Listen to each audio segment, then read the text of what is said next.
Yes. So yesterday when we have started the whole process, what we have talked about, we have talked about firms, we have talked about cost of production, we have talked about revenue, we have talked about profit, we have talked about all other things, whatever is happening from the supply side. All right.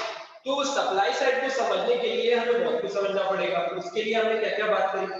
पहली बात हमने ये करी थी कि production और cost के अंदर जो फर्म्स होते हैं वो बेसिकली फर्म्स ले लो, मैन्युफैक्चरिंग हाउस ले लो, वो प्रोडक्ट प्रोड्यूस करते हैं, या फार्मर्स को भी आप मान सकते हो कि प्रोडक्शन करते हैं, लेकिन वो वहां जाके सप्लाई करते हैं और फिर वहां से आगे का एक चेन बनता है। तो वैसे ही प्रोडक्शन हाउसेस जो है, जो फर्म्स हैं, वो प्रोड्यूस करते हैं, वो फिर जाके होलसेलर्स को सप्लाई करते हैं, उनका एक प्रॉफिट मार्जिन होता है, वो जाके रिटेलर्स को सप्लाई करते हैं, उनका एक प्रॉफिट मार्जिन होता है, वहां से कंज्यूमर के पास आता है।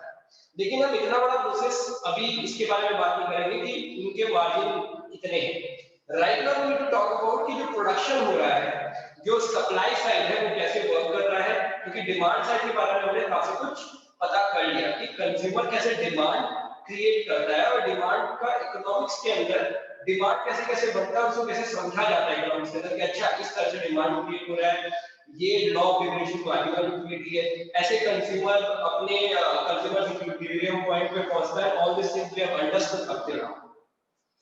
अब हमें जो समझना है वो सप्लाई साइड के पार्ट को समझना है। तो कल जब हमने बात की थी तो हमने आपको बताया था कि प्रोडक्शन जो होता है उसका एक कॉस्ट भी होता है।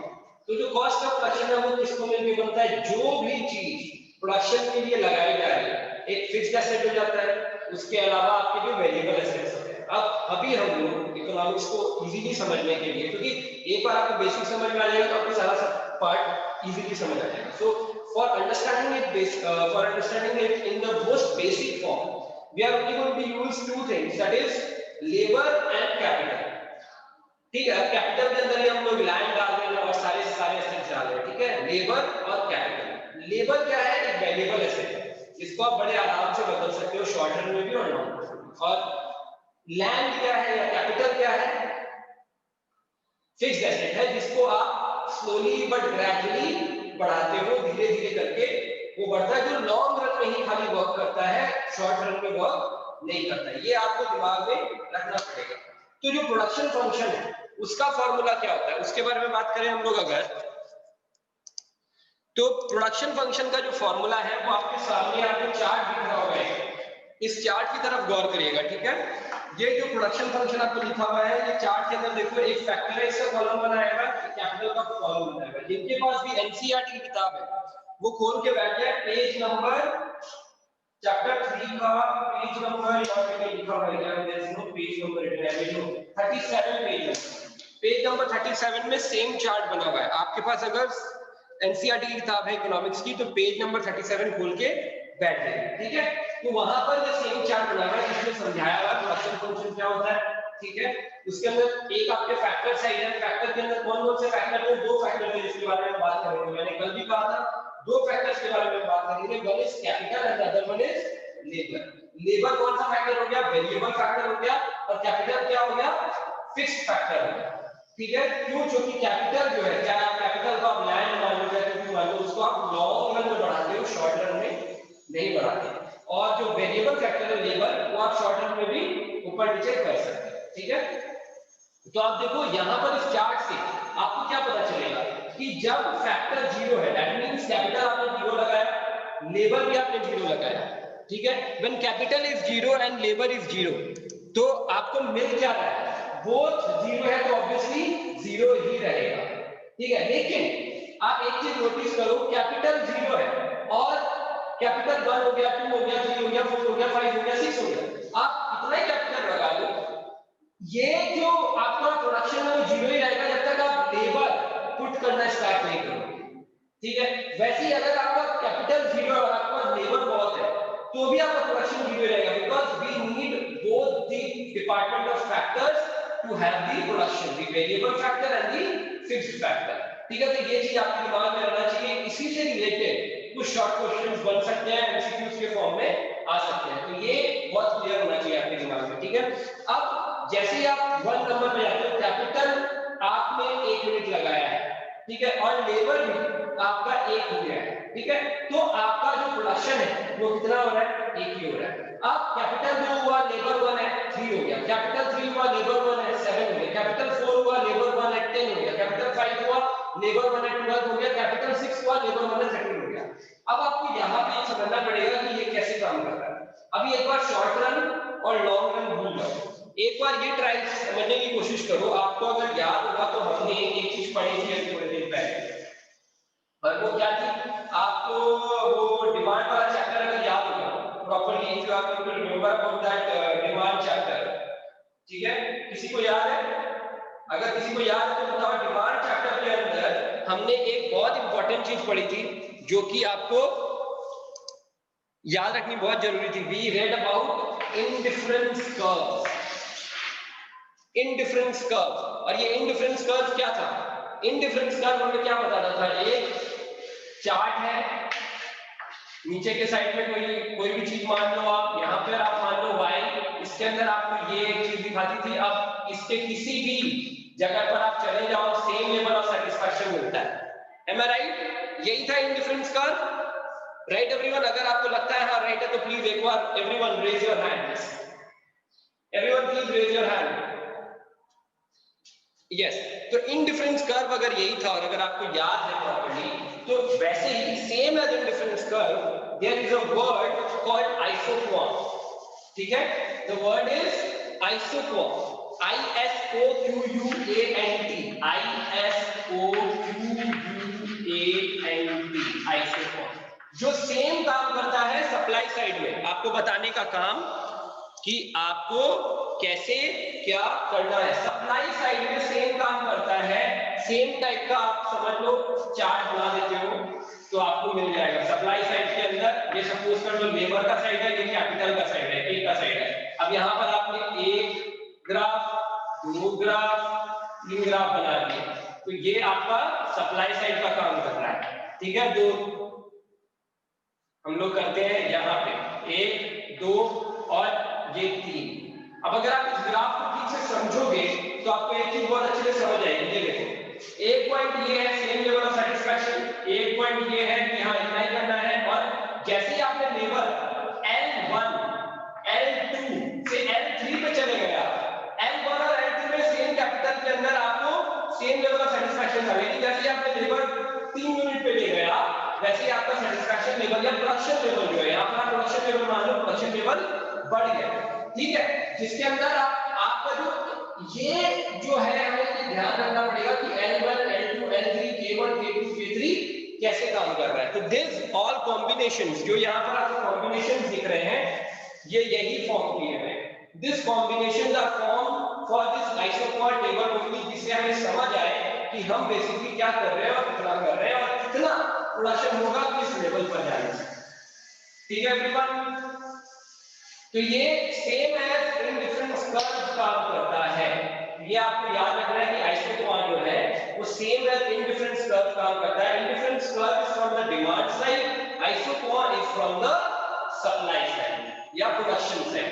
ये आपको हमेशा दिमाग में रखना है। The word can be there, small question, short questions can be there for this, okay?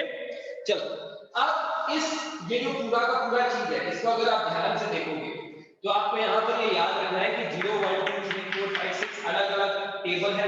अब यहाँ पर अगर मैं आपसे कहूँ, इफ आई से दैट आपको 50 का सेट, 50 का प्रोडक्शन कौन कौन से लेबर और कैपिटल को मिलाने से मिल जाएगा, कौन सा जो कॉम्बिनेशन है लेबर और कैपिटल का अगर आप करोगे तो 50 का सेट आपको अवेलेबल हो जाएगा। मेरे को कौन बताएगा? फटाफट देख के बताओ 50 का सेट कहाँ अवेलेबल होगा? मेक इट फास्ट, जिसको भी पता।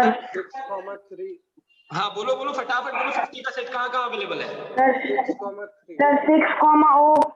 6,O। O तो है ही नहीं सर। ए बी क्या है वो? 6,3। हाँ 6,3 और 6,3 सर 4,4 सर 3,6 और 3,6 और 3,6। हाँ 3,6। तो 3 ऐसे पॉसिबल कॉम्बिनेशंस है, 3 पॉसिबल कॉम्बिनेशंस है। देयर आर 3 पॉसिबल कॉम्बिनेशंस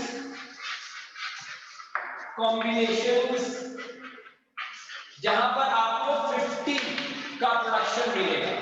अब 50 आप केजी मान लो, क्विंटल मान लो, आप कुछ भी मान लो, एक बार यहाँ पे 50 क्विंटल मान के चलते हैं हम लोग, 50 क्विंटल का प्रोडक्शन मिलेगा 3 पॉसिबल कॉम्बिनेशन। और वो 3 पॉसिबल कॉम्बिनेशन कौन कौन से हैं जो हमें मिल रहे हैं? अगर आप कैपिटल को पहले रखते हो और लेबर को बाद में रखते हो तो पहला कॉम्बिनेशन है 3-6, next combination is 4-4 and the next combination is 6-3. So there are three possible combinations. Alright, तो हम लोग ये जो टेबल या चार्ट बनाते हैं, ये जो टेबल या चार्ट बनाते हैं, ये इसीलिए होता है जो प्रोडक्शन फंक्शन होता है। वैसे टेबल या चार्ट आपको एग्जाम में दिए जा सकते हैं और आपसे पूछा जा सकता है कि इसका पॉसिबल कॉम्बिनेशंस कौन-कौन से हैं, इसका पॉसिबल कॉम्बिनेशंस कौन-कौन से हैं। दूसरा क्वेश्चन आ सकता है इसके साथ कि आइसोग्राफ बना के दिखाइए इसका, कि आप कैसे मैप पे बना के दिखाओगे, ग्राफ पे आप कैसे बनाओगे और कैसे इसको सेट करोगे इसका आइसोग्राफ। ठीक है, समझ आ गई सबको यहां तक? Everything is clear? अभी तक कोई डाउट है तो please raise your hand, don't raise your hand, unmute yourself and ask your doubt fast. कोई नहीं, चलो ये प्रॉब्लम सॉर्ट आउट देखते हैं, बाद में कल से नहीं होगी जहां तक है, will try to sort it out. अभी हम लोग अब आगे बढ़ते हैं और मैं थोड़ा सा वैसे भी तेज ही बोलता हूं तो ज्यादा दिक्कत आएगी नहीं आपको। ठीक है, अब हम लोग को समझना क्या है, कल हमने समझ लिया था कि शॉर्ट रन और लॉन्ग रन क्या होता है और शॉर्ट रन और लॉन्ग रन में हम क्या करते हैं। शॉर्ट रन और लॉन्ग रन का जो डिफरेंस है मैं एक बार वापस कह देता हूं आपको। शॉर्ट रन और लॉन्ग रन का जो बेसिक डिफरेंस है वो ये है फैक्टर के अंदर। शॉर्ट रन के अंदर लेबर आप बार बार चेंज करते रहते हो और कैपिटल जो है वो एक जगह फिक्स रहता है। जैसे सपोज करो कैपिटल 4 पे फिक्स है, कैपिटल हमने 4 पे फिक्स कर दिया है कि कैपिटल हमने 4 ही रखा है। अब आपका जैसे जैसे लेबर चेंज होता जाएगा वैसे वैसे आपका जो प्रोडक्शन है वो भी शिफ्ट होता जाएगा। जैसे लेबर 0 है तो कैपिटल 4 है लेकिन लेबर 0 है तो आपका प्रोडक्शन क्या है? 0 है। कैपिटल 4 है लेकिन लेबर 1 है तो आपका प्रोडक्शन क्या है? 10 है।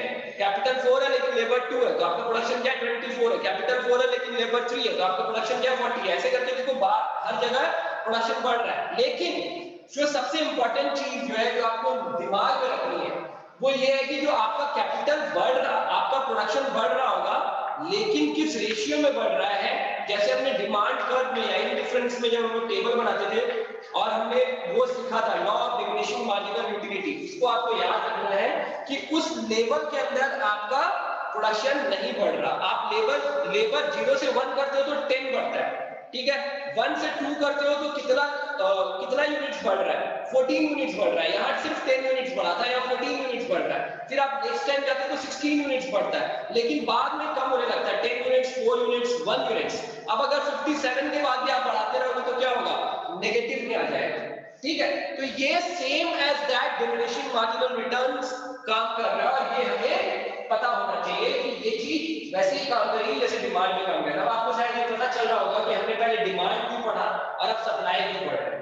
रीजन बीइंग कि अगर आपने डिमांड पहले पढ़ा है और वो दिमाग में है आपके तो सप्लाई साइड जो है पूरा समझना आसान हो जाता है, क्योंकि जैसा डिमांड क्रिएट होगा वैसा ही सप्लाई होगा ना। फ्री मार्केट मैकेनिज्म का सीधा रूल, जैसा डिमांड क्रिएट हो रहा है वैसे ही सप्लाई हो रही है। अगर आप डिमांड प्रॉपर नहीं क्रिएट करें तो सप्लाई भी प्रॉपर नहीं होगी कभी भी, ठीक है। इसीलिए डिमांड को पहले पढ़ते हैं और सप्लाई को बाद में पढ़ते हैं। अब यहाँ पर जो हमें समझने की चीज है वो ये है एपी क्या है। AP is equals to average product, MP is equals to marginal product and TP is equals to total product, ठीक है। टोटल प्रोडक्ट क्या हो जाता है? टोटल प्रोडक्ट ये हो जाता है जो भी आपके सामने लिखा हुआ है। हम खाली 4 वाला चार्ट लेके चल रहे हैं अभी, ठीक है। आप सिर्फ 4 वाला चार्ट में याद रखोगे। एक काम करते हैं, इस चार्ट को थोड़ा और बेहतर कर देते हैं। मैं 5 और 6 का चार्ट मिटा रहा हूं और हमारे दिमाग में हमें सिर्फ 4 वाला चार्ट रखना है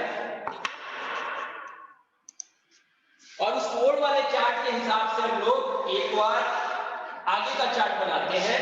आगे लिखते हैं एनपी और एक चार्ट बनाते हैं एपी का, एपीएल एनपीएल।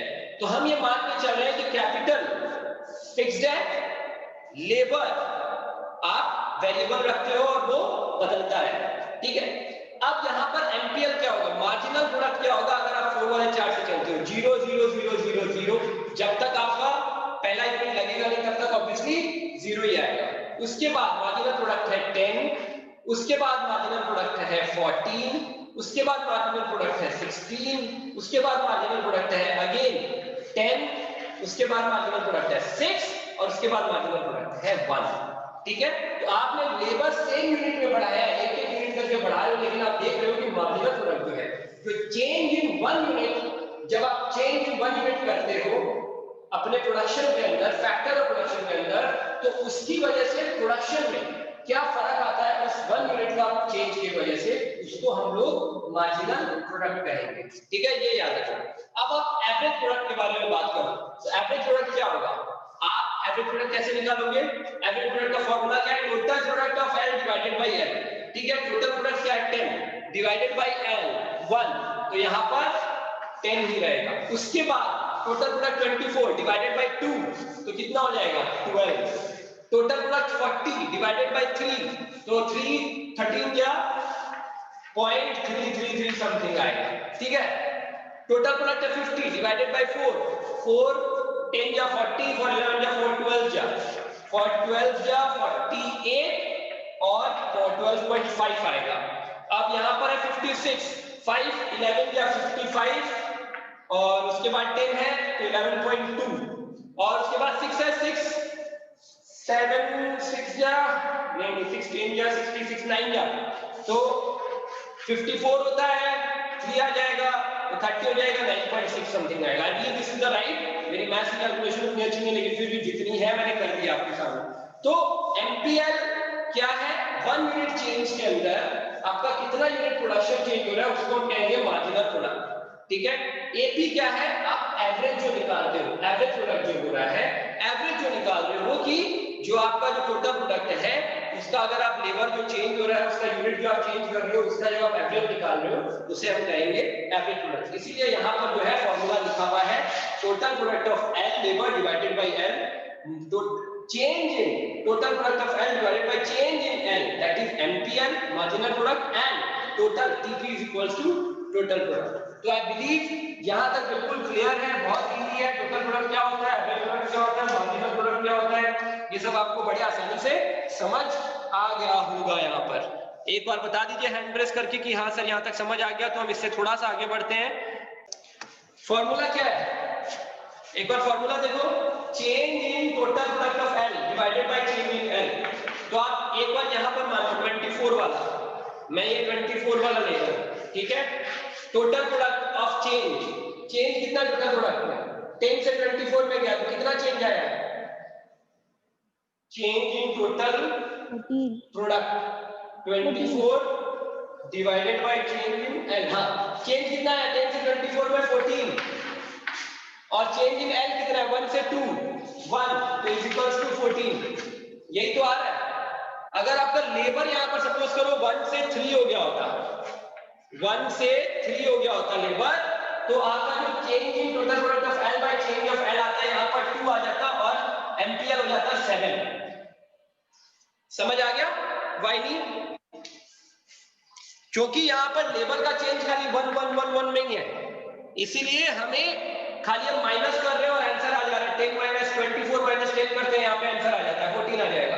लेकिन अगर सपोज करो यहाँ पे 1 3 5 10 14 ऐसे करके लेबर का दिखाई देगा, तो हम वहां पे क्या करेंगे, change in total product of L 24 minus 10 करके उसके बाद divided by change in L. 1 से अगर 3 जा रहा है तो मतलब 2 लेबर्स आपने चेंज किया, यूनिट चेंज आ रहा है 2 यूनिट्स का, तो आप पर यूनिट का निकालोगे। पर यूनिट का कैसे निकलेगा? 14 divided by 2 is equals to 7। समझ आ गया भाई? Okay sir. हाँ हाँ हाँ ओके ओके, चलो very good. So I believe everyone has understood up till now. अगर हाँ तो प्लीज एक बार रेज योर हैंड एवरीवन। मैं सबका रेज हैंड देखना चाहता हूँ, और अगर किसी को डाउट है तो पूछो, या तो रेज हैंड करो या डाउट पूछो। तो आई बिलीव किसी को डाउट नहीं है। जितनी जब भी डाउट हो आप प्लीज फटाक से बोलना स्टार्ट कर दीजिए, तो मैं लैपटॉप के पास आ जाऊंगा तो इजी हो जाएगा आपके लिए। तो मैं एक बार ये पूरा रब कर रहा हूँ।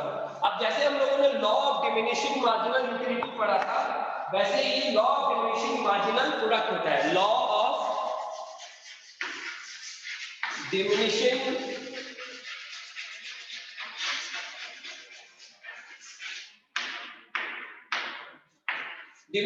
Marginal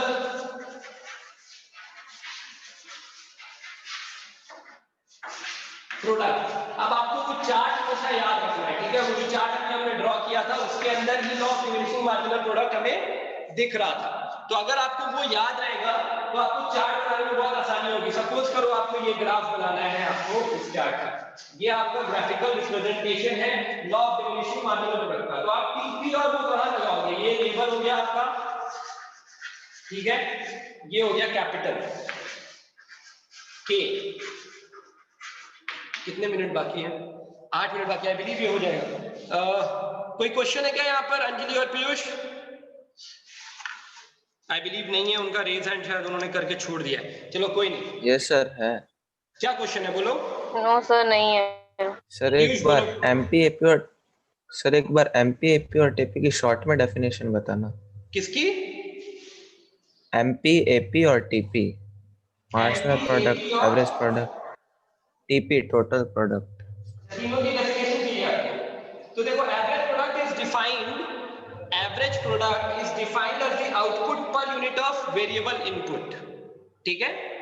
average product is defined as the output per unit of variable input, मतलब जो वेरिएबल इनपुट है वो जितना चेंज हो रहा है उसके हिसाब से जो आउटपुट में चेंज आ रहे हैं, आप दोनों को जब एवरेज निकालते हो उसका, तो उसको हम कहते हैं एवरेज प्रोडक्ट, ठीक है। अब हम बात करेंगे मार्जिनल प्रोडक्ट का। Marginal product of an input is defined, marginal product of an input is defined as the change in output per unit of change in the input when all other inputs are held constant. आपका जो सिर्फ एक input जो change हो रहा है, labour change हो रहा है, तो आप उसके अलावा सारे इनपुट जो है, जो आप कॉस्ट ऑफ प्रोडक्शन के अंदर डालो, जो इनपुट डालते हो तभी आउटपुट निकलता है, ठीक है। कॉस्ट ऑफ प्रोडक्शन के बाकी सारी चीजें कांस्टेंट है, सिर्फ एक इनपुट जो है वो वेरिएबल है। अब जो वेरिएबल है उसके अंदर जितना चेंज आ रहा है, जो वेरिएबल है उसके अंदर जितना चेंज आ रहा है, उसकी वजह से जितना चेंज प्रोडक्शन में आ रहा है, आप उसको जब आप डिवाइड करके निकालते हो, then that is called marginal product. I believe ये क्लियर हो गया पीयूष? यस। ठीक है, चलो अब हम आगे बढ़ते हैं। And we need to make a graph over here. अगर ये ग्राफ कंप्लीट नहीं भी होता है, आज सपोज करो 6 मिनट बाकी है, तो हम लोग इसको आगे कल समझ लेंगे, ठीक है। एक बार मैं बनाने की ट्राई कर रहा हूं जितनी जल्दी हो सके, ठीक है। 1 2 3 4 5 और इसको थोड़ा और लंबा करते हैं 6, ठीक है। यहाँ पे 0 है और उसके अलावा हमारे पास कौन कौन से पॉइंट्स थे? 10 20 30 40 50 60। 10 20 30 40 50, इसको भी थोड़ा बड़ा करना पड़ेगा, और यहाँ पर 60। तो ये आपका टोटल पॉइंट्स है जो हमारे पास अवेलेबल है according to the 10 into 12 going. अभी हम लोग जो ऊपर एक ग्राफ कर रहे थे उसके अनुसार हमारे पास ये अवेलेबल है। या फिर एक चार्ट भी आपको मैं प्रेजेंट कर देता हूँ। चार्ट है आपका लेबर टीपीआर का, कहां पे मैं प्रेजेंट करूं? चार्ट है आपके लेबर है, टीपी, एमपी, एपी, ठीक है।